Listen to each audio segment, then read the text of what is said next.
tal? Somos del grupo C5B. Mi nombre es Brian. Mi nombre es Luis. Mi nombre es Harold. En esta oportunidad vamos a hablar y explicarles un circuito que funciona activación por medio de aplauso.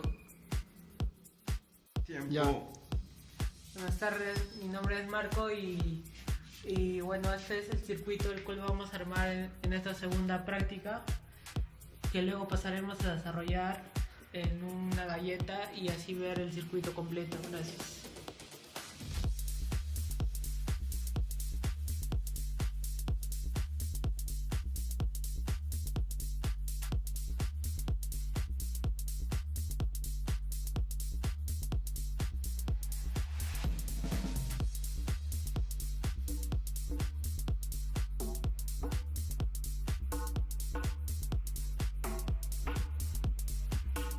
En estos momentos tenemos el circuito finalizado, armado y soldado correctamente, como podemos ver aquí en la imagen.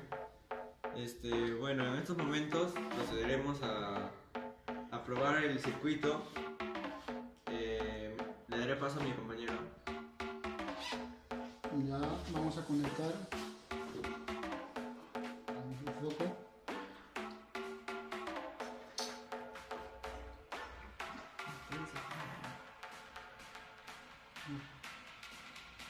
Vamos a conectar la pila de 9 voltios para que pueda funcionar el sistema.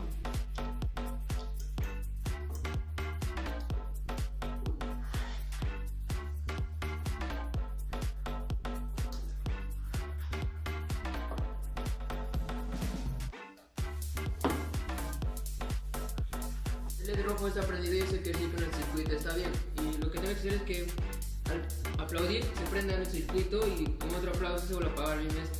Bueno, comenzaremos a ver el funcionamiento del circuito. Como vemos, se prendió un aplauso y para apagar necesitaríamos otro aplauso.